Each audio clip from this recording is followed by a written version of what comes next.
Call the regular meeting of the Planning and Zoning Commission Monday, July 1st, 2019. Let the record show that all commissioners are present, with the exception of Julie Ward, who I believe has resigned from the commission.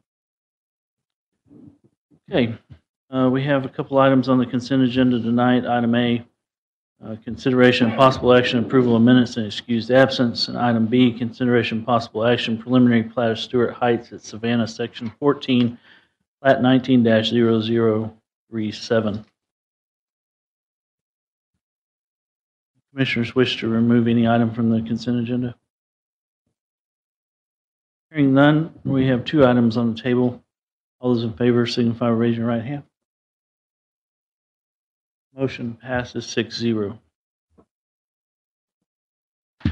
Moving on to old business. Item A, consideration possible action, zone change application number zone-19-00013. This was Excuse me, Mr. Tunstall, can I interrupt? We didn't get who had the motion in the second on that. I guess we voted with that one. So we have a motion. Let me back up.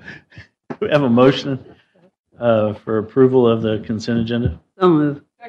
Have a motion and a second from Laney. All those in favor, signify by raising your right hand.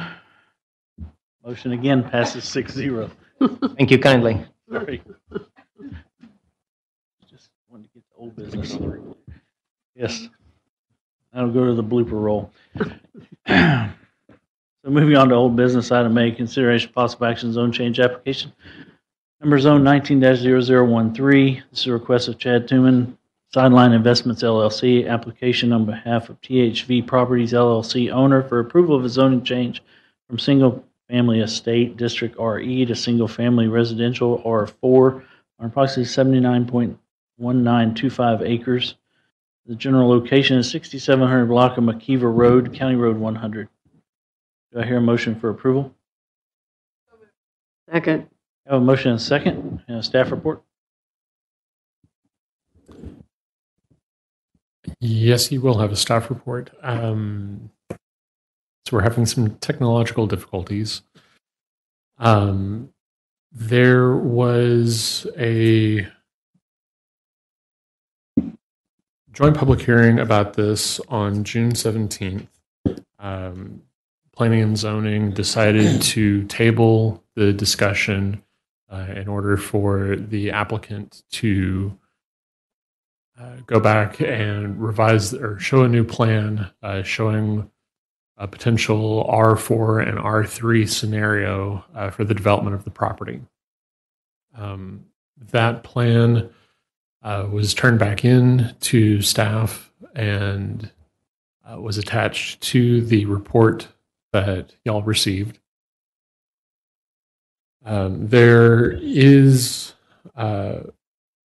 some potential issues with the proposed plan. If it were to, or if the R4 line were to be drawn at the 1,453 mark, 53-foot mark, we would potentially cause an issue on 6 of the cul-de-sac lots, creating a lot that is in both the R3 and R4 zoning district. Hey, thanks.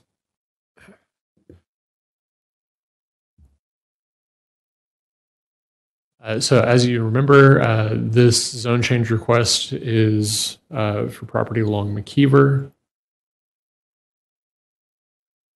And the future land plan shows this area all as suburban residential. The original land plan is shown on the left-hand side. The revised plan is shown on the right. The issue, if you follow the mouse on the screen, is that this is where the proposed R3 to R4 line is, and it would cut across these cul-de-sac lots.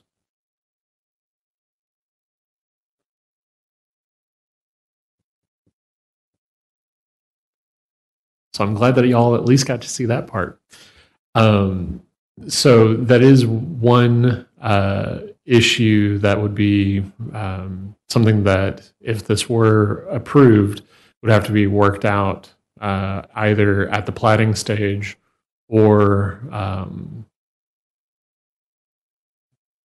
well, it would have to be worked out at the platting stage because we can't create a lot that exists within two different zoning districts per the Unified Development Code. I think it's going to come back.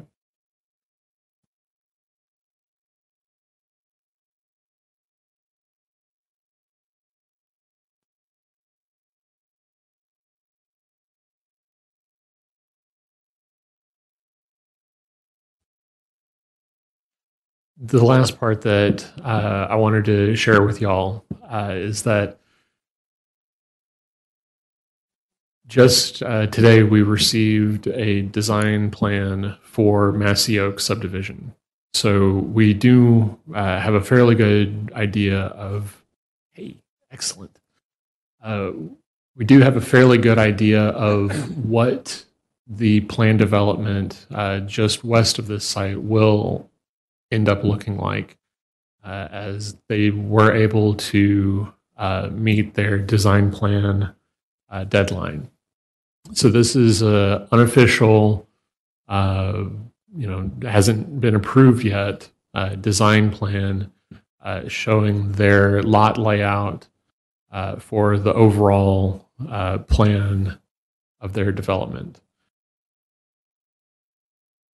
As you can see, it has a large amount of landscaping, open spaces, and pocket parks within the total development. Just to remind y'all, the proposal for R4 does not meet the code conformance table. The thoroughfare plan has some additional rights of way that needs to be acquired for expanded development to happen out there. And the utilities for the area have to have some additional lines put in and capacity arranged for that area. So staff is not in favor of the proposed zone change and would seriously want to put the idea forward that this come forward with combined acreage for a planned development, keeping that flavor that Massey Oaks has started, so that way we get a whole vision for those lower properties, as this is one of the last major areas within the city to be developed. Does that complete your report? Yes, sir. Commissioners have any comments? Mary? I would. How far are they going to have to bring utility lines in order to have utilities to this property?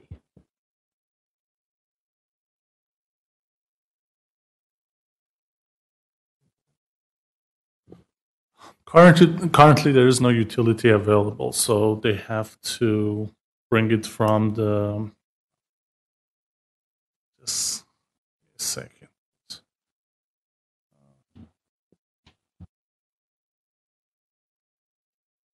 Around 900 to, so around 10,000 feet. Mr. Thumann, even though hardly anybody's here, we are still recording it, and they will not capture your comments. So if you know the answer and if P&Z will invite you to the podium, you're absolutely welcome to step up there. Otherwise, thank you for educating or reminding Parviz.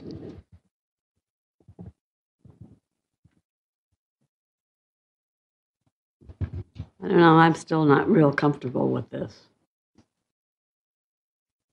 Mr. Wickers?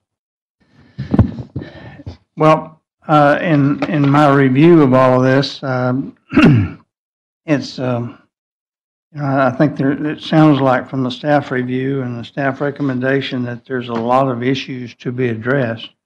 The distance from existing utilities to that area and is substantial. And I was just questioning a little bit earlier what the city's policy is regarding extension of major water and sewer lines. Is this, I understand that this is the cost of the line is borne by the developer. Any oversizing that the city might require, I guess, would be something that the city could negotiate. But that's how you serve this property is, to me, of utmost importance. The other thing, I guess, is that it has the possibility, without being a planned unit development, of being just a really different type of development that could set up some action by us that's going to be hard to look at other developments in the area without considering what we do here. So I have some concerns.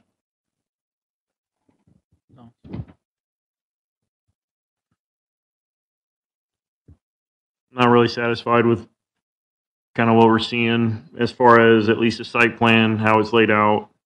I think I think we should get higher quality type developments like the Massey Oak plan, instead of just a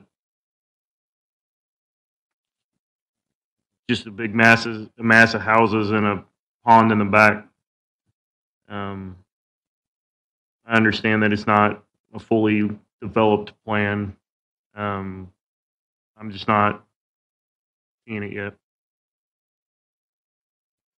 Laney? Is the new plan, there's 255 lots, is that right? I think it's Correct. It's hard for me to read. And how many were on the old plan?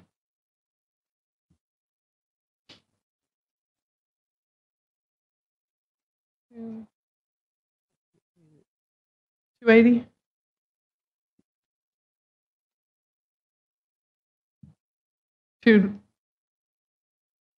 And just out of curiosity, how many lots are on the Massey Oaks plan? I see 297 on the old plan. Thank you. And Massey Oaks was limited to 950, and I don't believe that they hit 950. I think it's somewhere closer to the 890 range. Thank you. But I haven't, since we literally got this morning, I have not studied it thoroughly. All right, thank you. Have any comments? Anyone have further comments before we take a vote?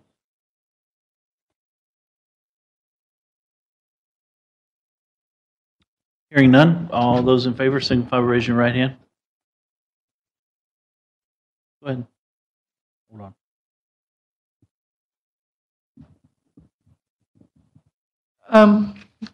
on. If I do the math, that's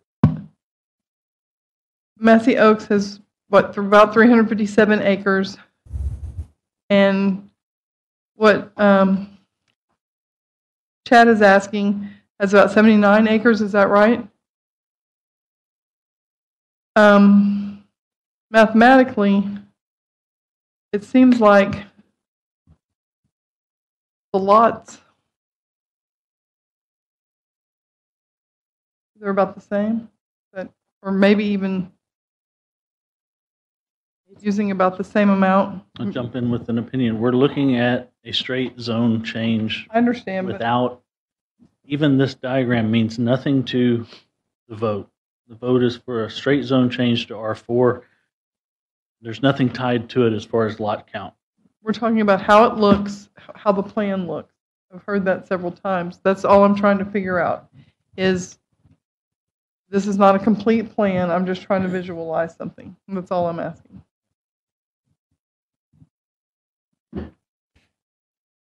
Any further comment?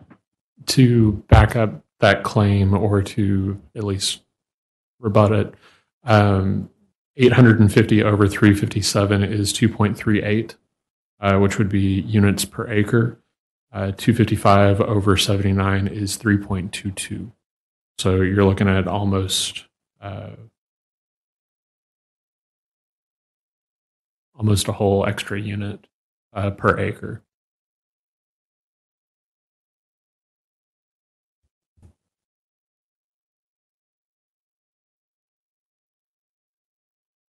And again, that's rough back of the agenda math.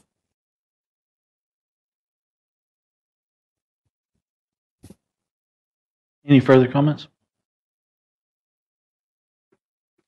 Hearing none, all those in favor signify by raising your right hand. All those opposed? Motion denied, 0-6.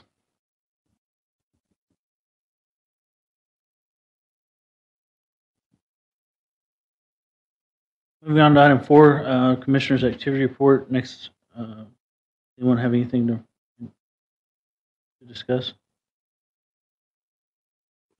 The only thing I had some, I'd read some interesting articles about the fact that housing seems to be going on smaller lots and smaller houses. And it's not just in our area, it's across the country.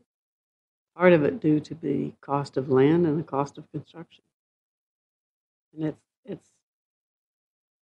not just one article, it's a number of articles in various magazines and newspapers that I have been studying to find out what was going on every place else. Since I used to serve on a national land use committee for the National Association of Realtors. So I'm sort of familiar with what's going on. And I know a lot of people don't like smaller lots and don't like things being crowded together, but in a lot of places and a lot of areas, that's what the people are asking for. I think we need to be aware of it and study it a little bit more because, like I said, it's because the cost of development, and the cost of land is not going down any. And even though the interest rate is low, the number of people that can afford their first original house is going down almost every month.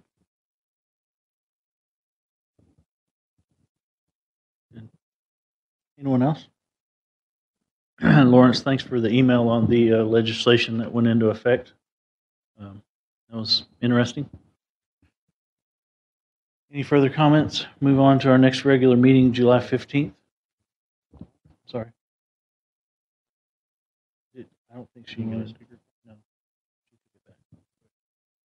No. Next regular meeting, July 15th. Since we're down to 6, need to make sure everybody's going to be here. So if you're not going to be here, let staff and myself know if you're not going to make it. Anything else from staff? Okay, we will adjourn at 6:48.